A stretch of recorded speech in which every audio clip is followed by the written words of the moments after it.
नमस्कार दोस्तों, मैं एजाज खान इस स्पर्धालय एकेडमी के ऑफिशियल यूट्यूब चैनल पर आपका स्वागत करता हूं। आज हम पॉलिटी की सीरीज में अपना एक नया टॉपिक लेकर आए हैं, संविधान की विशेषताएं। संविधान की विशेषताएं जो टॉपिक है ये बहुत ज़्यादा रटने वाला टॉपिक नहीं है। ये जो टॉपिक है आपका समझने वाला टॉपिक है। तो हम क्या करेंगे, बार बार वन बाय वन करके संविधान की विशेषताओं को समझेंगे। तो सबसे पहले हम समझते हैं कि संविधान की विशेषताएं, भारतीय संविधान की विशेषताएं क्या क्या हैं। विशेषताएं हमारी क्या क्या हैं। देखिए, सबसे पहली विशेषता की अगर हम बात करें, भारतीय संविधान विश्व का सबसे लंबा लिखित संविधान है। पहली विशेषता है कि भारतीय संविधान विश्व का, ठीक है, विश्व का सबसे लंबा लिखित संविधान है। लिखित संविधान है, ठीक है।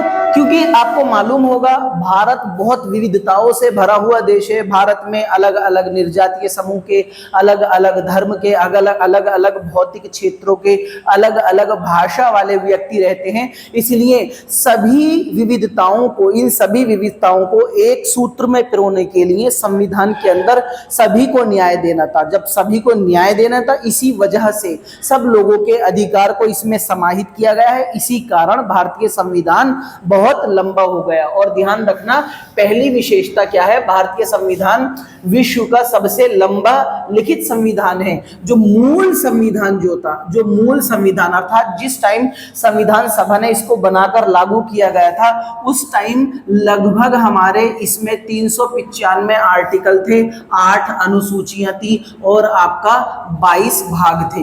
लेकिन वर्तमान में चूंकि संसद के माध्यम से बार बार संशोधन हुआ है, इसके बाद अब जो है लगभग 460 के लगभग क्या हो गए, आपके आर्टिकल हो गए और आपकी 12 अनुसूचियां हो गई और आपके लगभग गणना की दृष्टि से 25 भाग हो गए। तो पहली विशेषता संविधान की है कि विश्व का सबसे लिखित संविधान है। मूल संविधान में 395 आर्टिकल, 8 अनुसूचियां, 22 भाग, वर्तमान में 460 आर्टिकल, लगभग आपकी 12 अनुसूचियां और 25 भाग हैं। इसके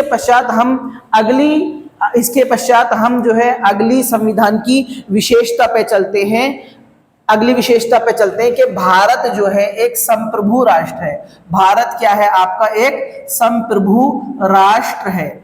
क्या है आपका, संप्रभु राष्ट्र। सबसे बड़ी विशेषता ये भारतीय संविधान की है कि संप्रभु होने का मतलब क्या है, कोई भी देश अपने आंतरिक तथा बाह्य फैसले किसी अन्य देश के दबाव के बिना, दबाव मुक्त होकर करता है, तो उस देश को हम संप्रभु राष्ट्र बोलते हैं। संप्रभु राष्ट्र भारत है। चूंकि भारत अपने आंतरिक और बाह्य फैसले बिना किसी दबाव के लेता है, इसलिए भारत कैसा है, भारत का संविधान एक संप्रभु संविधान है और संप्रभु राष्ट्र है भारत। संप्रभु राष्ट्र का उल्लेख कहां पर है संविधान के उद्देशिका में, संपूर्ण प्रभुत्व संपन्न कहा गया है। तो संपूर्ण प्रभुत्व संपन्न का अर्थ यही है कि जो भारतीय संविधान संप्रभु संविधान और भारत भी संप्रभु देश है, चूंकि यह अपने आंतरिक और बाह्य फैसले बिना किसी दबाव में आकर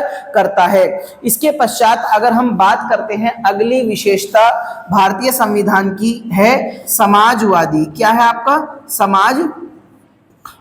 तीसरी विशेषता क्या है आपकी, समाजवादी है। समाजवादी का मतलब क्या होता है, यह एक ऐसी विचारधारा है जो समाज के अंदर समानता स्थापित करने की बात करती है, बट समानता स्थापित करने के लिए हिंसा के सहारे को मना करती है। बोलती है यह विचारधारा कि समाज के अंदर ना कोई बहुत अमीर ना कोई बहुत गरीब होना चाहिए। जहां अमीर का इलाज हो रहा वहां गरीब का इलाज भी होना चाहिए। जहां अमीर के बच्चे पढ़ रहे हैं वहां गरीब के बच्चे भी पढ़ने चाहिए। अमीर और गरीब में बहुत ज्यादा अंतर नहीं होना चाहिए। समाज समता मूलक होना चाहिए, समाज में बहुत ज्यादा अंतर नहीं होना चाहिए। इसी विचारधारा को समाजवादी विचारधारा बोलते हैं। और समाजवादी विचारधारा ये कहती है कि हमको समाज में समता मूलक समाज बनाना है और हिंसा का विरोध, हिंसा का समर्थन नहीं करना है। समाजवादी से संबंधित आपके जो अनुच्छेद है संविधान के 14, इस समाजवादी का मतलब क्या विचारधारा? इक्वेलिटी स्थापित करना।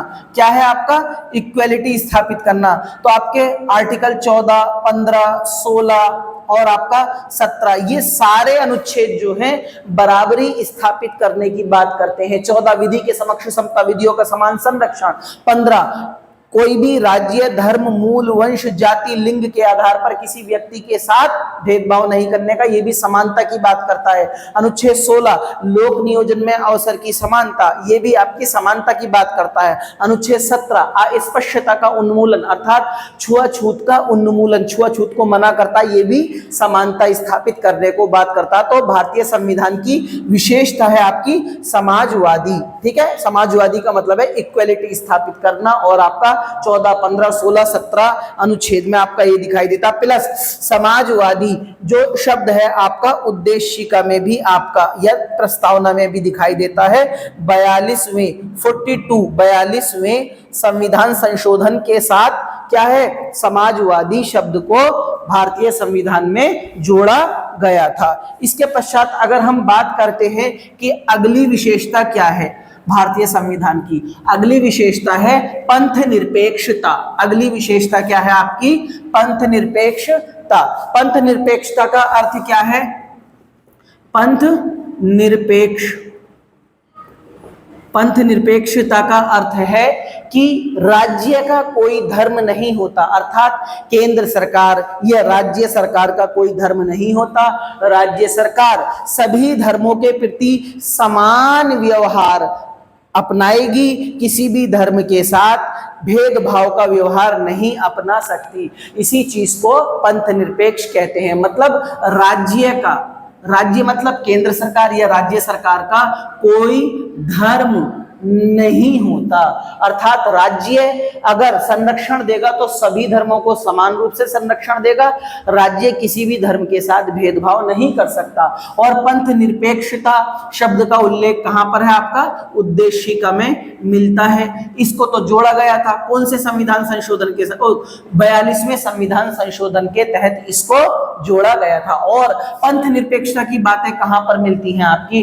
पंथ निरपेक्षता की बातें आपकी आर्टिकल 25 से लेकर 28 तक मिलती हैं, क्योंकि यहां पर धार्मिक स्वतंत्रता की बात कही गई है। अनुच्छेद 14 में भी ये चीज दिखाई देती है, अनुच्छेद 15 में भी दिखाई देती है। ठीक है, तो 14 में क्या? विधि के समक्ष समता, विधियों के समान संरक्षण। हिंदू, मुसलमान, सिख, ईसाई किसी भी धर्म का हो, राज्य किसी भी व्यक्ति के साथ भेदभाव नहीं करेगा। अनुच्छेद 15 में क्या है? राज्य, धर्म, मूल वंश, लिंग, निवास स्थान इत्यादि के आधार पर भेदभाव नहीं करेगा। तो इस तरीके से हमारे संविधान की एक विशेषता क्या है? आपकी पंथ निरपेक्षता।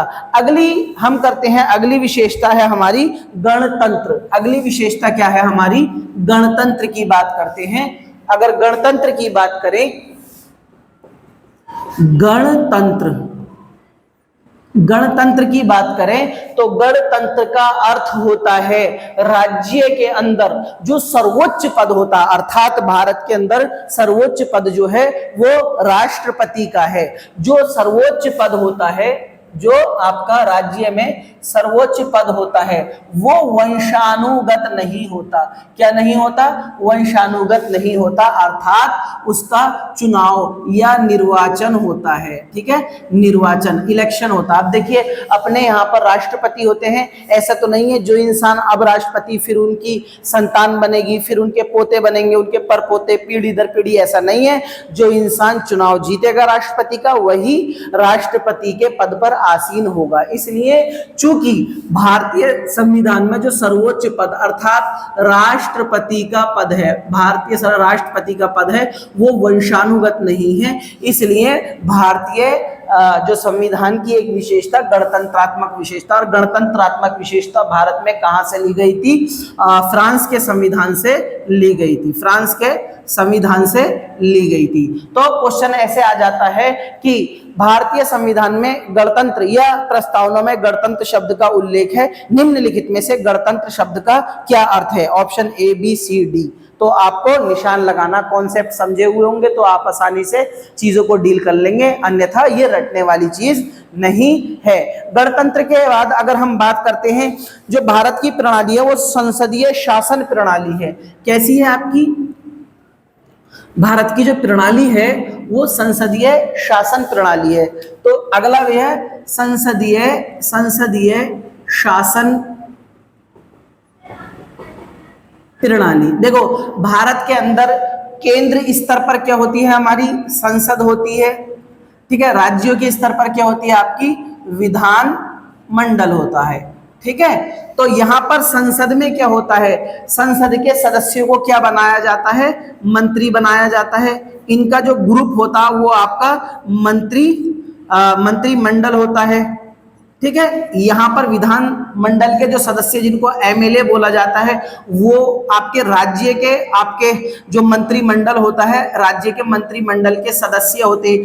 तो केंद्र में जो मंत्रिमंडल होता है वो राष्ट्रपति को मार्गदर्शन करता है, और आपका जो राज्य में जो मंत्रिमंडल होता है वो राज्यपाल का मार्गदर्शन करते हैं। मतलब केंद्र में जितने भी फैसले होंगे सारे फैसले राष्ट्रपति द्वारा किए जाएंगे, बट राष्ट्रपति मंत्रिमंडल की अनुशंसा पर ही सारे निर्णय लेंगे। हाँ, कुछ इसके अपवाद हैं, वो हम देखेंगे। राष्ट्रपति की जो शक्तियां होती हैं वहां पर। ऐसे ही जो राज्य में मंत्रिमंडल होता है, राज्य का राज्यपाल सारे काम करता है, बट राज्य का राज्यपाल को सहायता के लिए, अनुशंसा के लिए राज्य का मंत्रिमंडल होता है, ठीक है। तो भारत में क्या है? आपका संसदीय शासन प्रणाली है। ये जो है आपका अनुच्छेद 74 और ये जो है आपका अनुच्छेद 163, ये आर्टिकल 163, ये आर्टिकल क्या हो गया आपका 74। तो इसमें क्या कहा गया है कि आर्टिकल 74 में क्या गया? राष्ट्रपति सारे कार्य मंत्री परिषद के कहने पर करेंगे, मंत्रिमंडल के कहने पर करेंगे। अर्थात राष्ट्रपति की सहायता के लिए एक मंत्रिमंडल होगा जो राष्ट्रपति को अनुशंसा करेगा। सेम टू सेम राज्यों में एक राज्यपाल के नाम से शासन चलेगा, लेकिन राज्यपाल जो भी कार्य करेगा वो राज्य के मंत्रिमंडल की सिफारिश पर करेगा। तो इसका मतलब ये हुआ, भारत में संसदीय शासन प्रणाली है, और मंत्रिमंडल जो होता है उस पर सामूहिक रूप से जो उत्तरदायी होता मंत्रिमंडल, वो संसद के प्रति होता है। अगर कोई भी जवाबदेहिता है पूरे मंत्रिमंडल की, वो संसद के प्रति है, और इंडिविजुअल मंत्री की जो जवाबदेहिता है वो राष्ट्रपति के प्रति है। तो ये अगली विशेषता क्या हो गई? भारत में संसदीय शासन प्रणाली है। उसके पश्चात अगर हम बात करते हैं, अगली विशेषता जो है संघीय व्यवस्था के साथ एकात्मकता की ओर झुकाव। अगली विशेषता है भारतीय संविधान की संघीय विशेषता के साथ। अगली विशेषता है संघीय व्यवस्था के साथ एकात्मकता की ओर झुकाव, ठीक है। ये अगली विशेषता हो गई, संघीय व्यवस्था के साथ एकात्मकता की ओर झुकाव। संघीय व्यवस्था का मतलब क्या है? जो आपकी 7वीं अनुसूची है, कौन सी है आपकी? 7वीं अनुसूची जो है उसमें 3 सूचियां हैं, केंद्र सूची आपकी, राज्य सूची आपकी, और समवर्ती सूची। तो क्या है आपका? केंद्र सूची पर जो विषय हैं उन पर डिसीजन कौन लेगा? भारत सरकार लेगी। राज्य सरकार के विषय में जो है उन पर जो डिसीजन लिए जाएंगे राज्य सरकार लेगी। समवर्ती सूची पर जो डिसीजन लिए जाएंगे वो केंद्र और राज्य दोनों कानून बना सकते हैं, लेकिन अगर समवर्ती सूची के किसी विषय पर केंद्र और राज्य सरकार में कोई भी टकराव होता तो केंद्र का कानून माननीय होगा, राज्य का कानून समाप्त हो जाएगा, शून्य हो जाएगा, ठीक है। तो 7वीं अनुसूची और समवर्ती सूची जो ली गई है आपकी, कहां से ली गई है? आपकी ऑस्ट्रेलिया से ली गई है। कहां से ली गई है?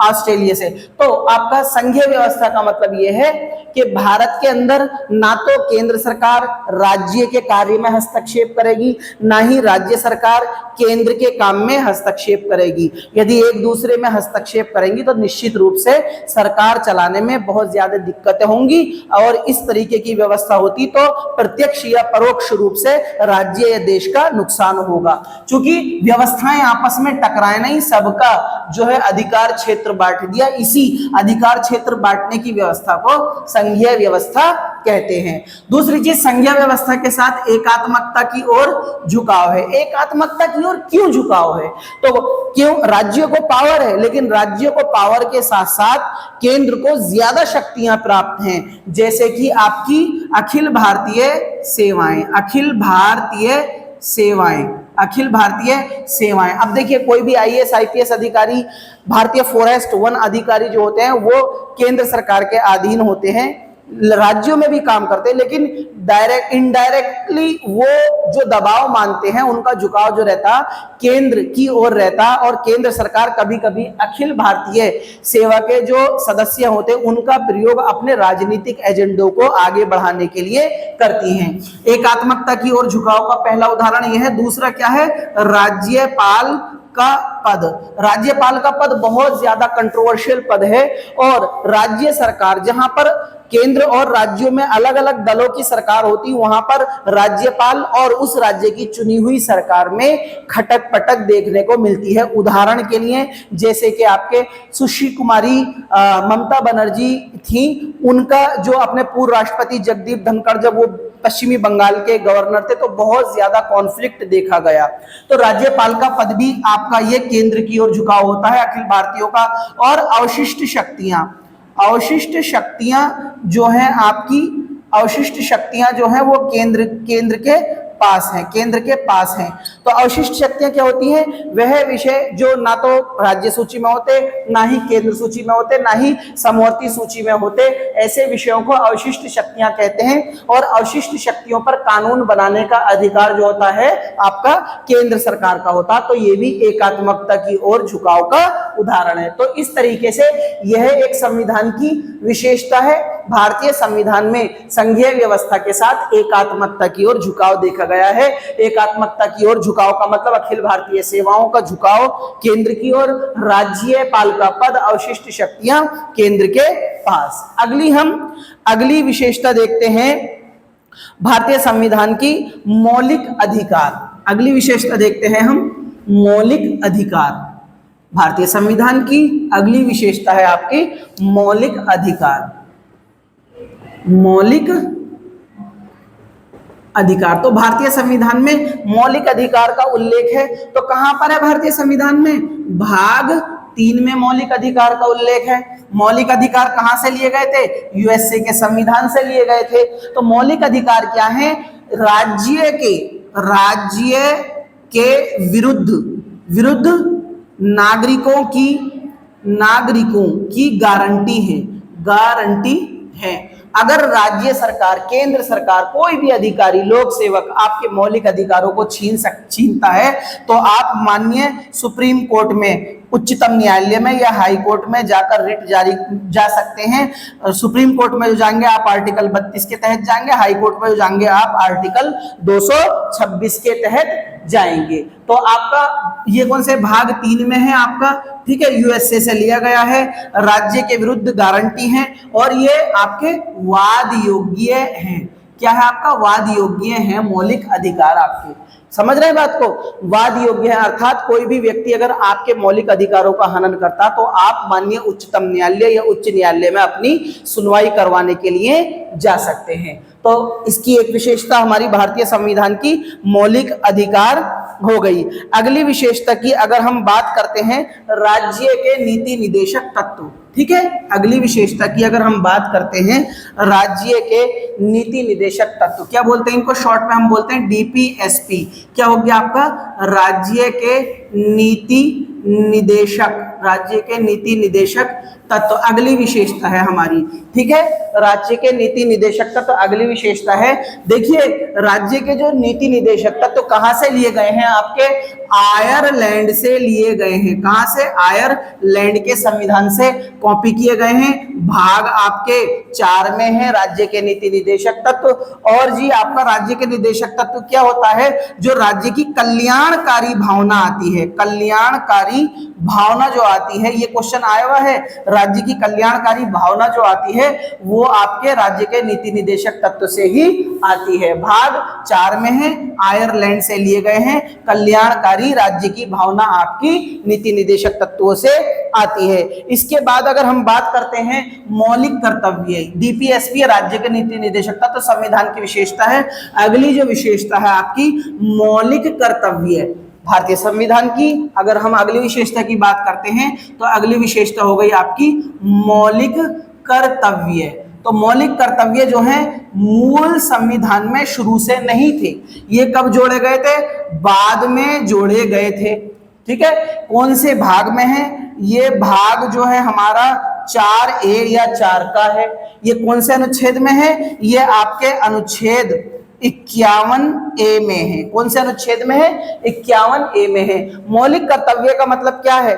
देखिए, राज्य के अंदर जिस तरीके से अच्छा देश बनाने के लिए केंद्र सरकार और राज्य सरकारों की जिम्मेदारी होती है, उतनी ही जिम्मेदारी हमारी भी है, नागरिकों की भी है। तो नागरिकों की जो जिम्मेदारी है अच्छा राष्ट्र बनाने के लिए, उसी जिम्मेदारी को हम मौलिक कर्तव्य कहते हैं। और मौलिक कर्तव्य हमारे मूल संविधान में नहीं थे, बाद में लिए गए थे। भाग 4A में अनुच्छेद 51A में कौन सी समिति के कहने पर लिए गए थे? सरदार स्वर्ण सिंह समिति के कहने पर लिए गए थे। और ये कहां से लिए गए थे? ये रूस से या यूएसएसआर या आपके यूएसएसआर या रूस के संविधान से या सोवियत संघ से मौलिक कर्तव्य लिए गए थे।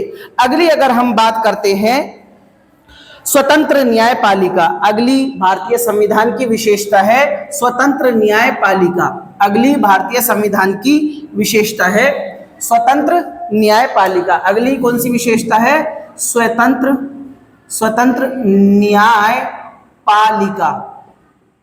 स्वतंत्र न्यायपालिका, देखिए भारत में स्वतंत्र न्यायपालिका की व्यवस्था की गई है, अर्थात कार्यपालिका, विधायिका, ठीक है, अनावश्यक रूप से न्यायपालिका के कार्य में हस्तक्षेप नहीं कर सकती। ठीक है, तो भारतीय संविधान में कैसा स्ट्रक्चर है?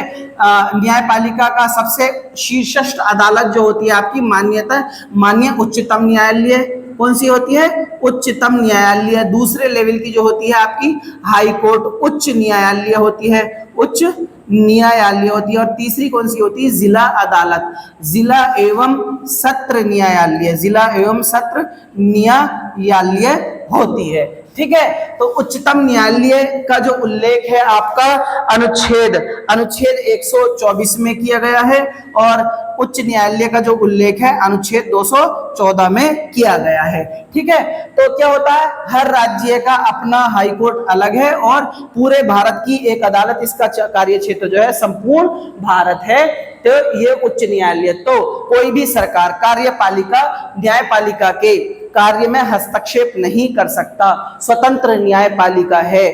ठीक है, हालांकि विधायिका के माध्यम से नए कानून बनाकर न्यायपालिका के स्ट्रक्चर में या न्यायपालिका की कुछ चीजों में बदलाव भी किया जा सकता है।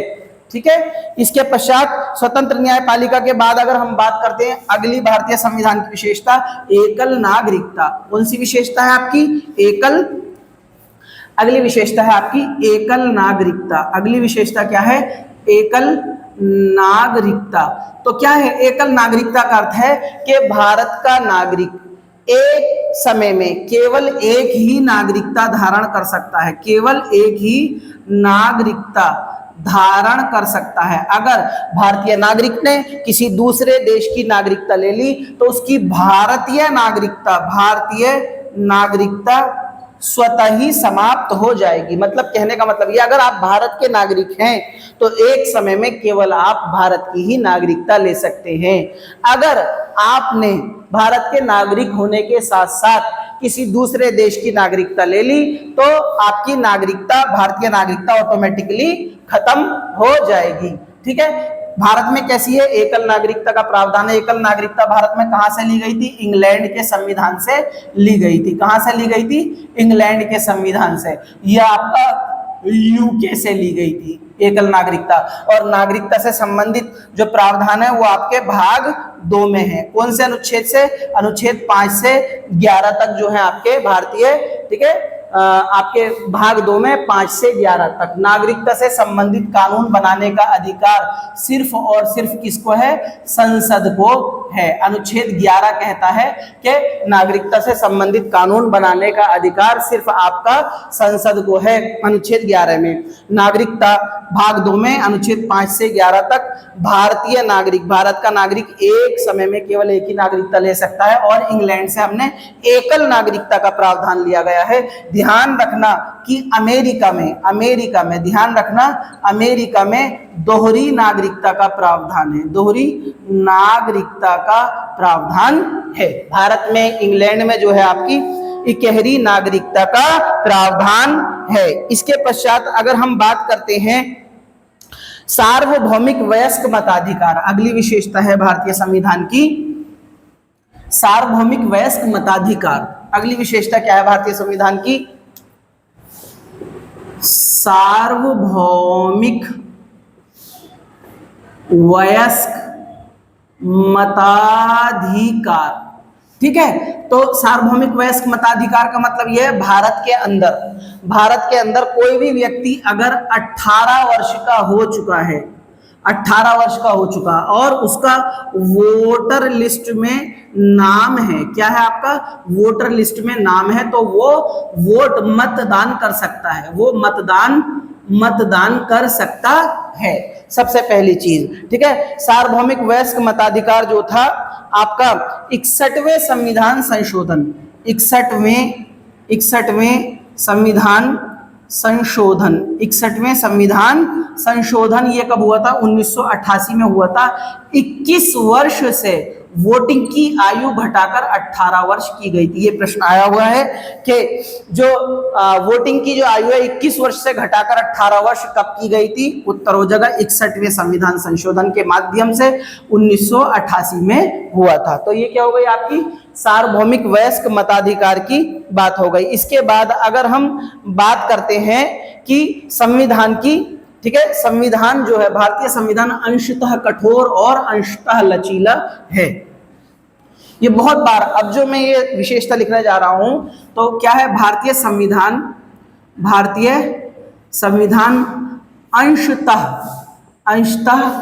कठोर तथा अंशतः लचीला होता है। तो अंशतः कठोर है, अंशतः लचीला है। अंशतः कठोर और अंशतः लचीले का मतलब जब भी संविधान में संशोधन करते हैं, जब भी हम संविधान में संशोधन करते हैं, ठीक है, संशोधन करते हैं तो संशोधन के क्रम में कहीं तो विशेष बहुमत अर्थात लगभग 66% और कहीं आपका साधारण बहुमत अर्थात 50% प्लस 1 के साथ संशोधन हो जाता है। जब संविधान में विशेष बहुमत या विशेष बहुमत प्लस राज्यों की जरूरत होती है बदलने के लिए तो बोलते हैं कि कठोर बदलाव हो रहा, तो अंशतः कठोर है। और जब संविधान में साधारण बहुमत के माध्यम से परिवर्तन हो रहा है अर्थात 50% प्लस 1, तो वो साधारण बहुमत से तो अंशतः लचीला है। तो संविधान में कहीं कहीं पर कठोरता के साथ बदलाव होता है, संशोधन, कहीं कहीं पर बहुत आसानी से परिवर्तन या बदलाव या संशोधन हो जाता है। इसी वजह से हम बोलते हैं कि भारतीय संविधान अंशतः लचीला और अंशतः कठोर का मिश्रण है। भारतीय संविधान ना तो पूर्ण रूप से कठोर और ना ही पूर्ण रूप से लचीला, भारतीय संविधान अंशतः कठोर और अंशतः लचीला है। कई एक बार ये फ्रेंड्स कई एक बार एग्जाम में मालूम किया गया है। इसके पश्चात अगर हम बात करते हैं अगली विशेषता की, हम बात करते हैं तो अगली विशेषता की बात करते हैं स्वतंत्र निर्वाचन। स्वतंत्र निर्वाचन।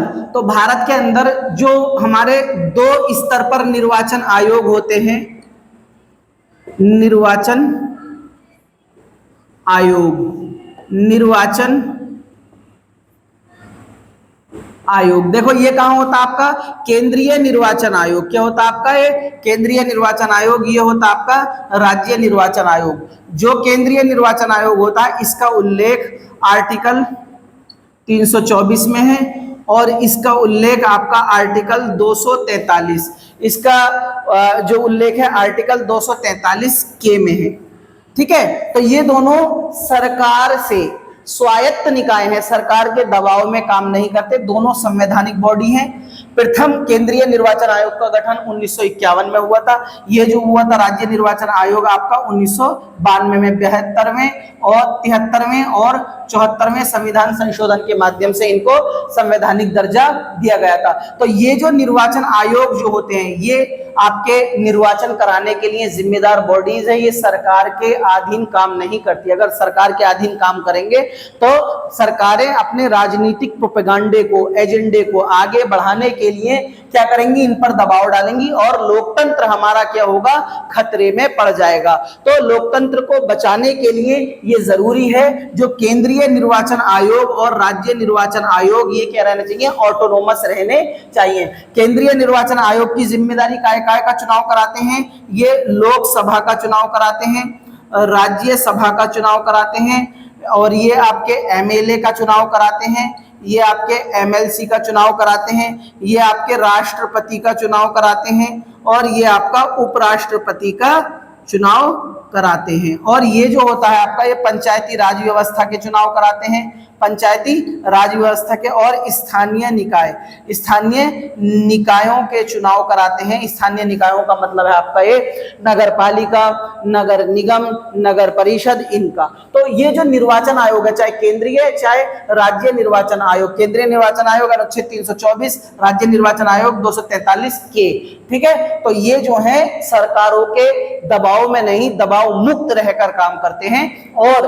केंद्रीय निर्वाचन आयोग, राज्य निर्वाचन आयोग का दबाव मुक्त या स्वतंत्र बना रहना जरूरी, चूंकि निष्पक्ष चुनाव तभी हो पाएंगे जब ये दोनों बॉडीज हमारी सरकारों के दबाव में काम रहकर ना करें, स्वतंत्र रूप से काम करें। इसके पश्चात अगर हम बात करते हैं अपनी स्वतंत्र निर्वाचन, अब बात करते हैं अगली विशेषता है आपातकालीन प्रावधान। भारतीय संविधान की अगली विशेषता है आपातकालीन, भारतीय संविधान की अगली विशेषता है आपातकालीन प्रावधान। ठीक है, आपातकालीन प्रावधान का मतलब क्या होता है, तीन प्रकार के आपातकालीन हैं आपका। एक हो गया आपका राष्ट्रीय आपात, एक हो गया राष्ट्रपति शासन, और तीसरा हो गया वित्तीय आपात।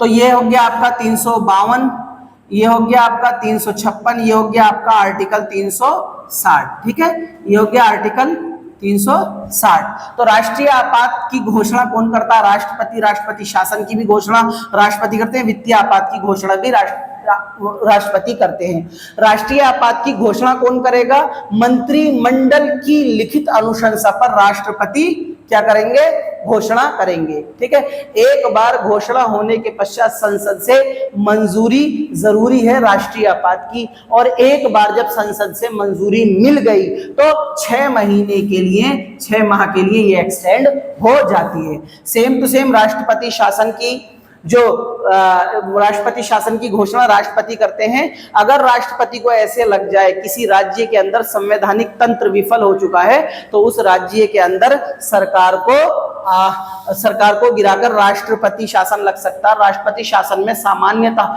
जो शक्तियां होती हैं वो राज्यपाल के हाथ में होती। तीसरा वित्तीय आपात आज तक भी एक बार भी नहीं लगा। ठीक है, तो ये कहां से लिए गए हैं, जर्मनी से लिए गए हैं। ठीक है, तो राष्ट्रीय आपात जब लगता है, जब आपातकालीन प्रावधान लगते हैं तो आपातकालीन प्रावधानों से जो आपकी राज्य की शक्तियां जो होती हैं वो सारी केंद्र की तरफ चली जाती है, केंद्र की तरफ चली जाती है। तो भारतीय संविधान की एक विशेषता आपकी आपातकालीन व्यवस्था भी है। ठीक है, इसके साथ साथ हमने सारी डायनेमिक से सारे पहलुओं को देखा भारतीय संविधान की। लगभग हमने 10 से 12 विशेषताओं को पूरा करा। यहाँ से प्रश्न आने की संभावना रहती है कि निम्नलिखित में से कौन सी भारतीय संविधान की विशेषता है। आशा करता हूं आपको यह वीडियो बहुत पसंद आई होगी। इस वीडियो के अंदर हमने UPSI, UP police, Delhi SI, Delhi police, BPSC, Madhya Pradesh police और आपका राज्य लोक सेवा आयोग, एसएससी वगैरह के सारे क्वेश्चनों को कवर करने का प्रयास किया है। आप इस वीडियो को 2 से 3 बार देखिए, आपको बहुत लाभ होगा। और हाँ, अंत में मैं आपसे ये कहूंगा कि चैनल को लाइक कीजिए, सब्सक्राइब कीजिए और हमारा हौसला अफजाई करिए। तब तक के लिए धन्यवाद। फिर मिलेंगे एक नई वीडियो में नए टॉपिक के साथ। Thank you.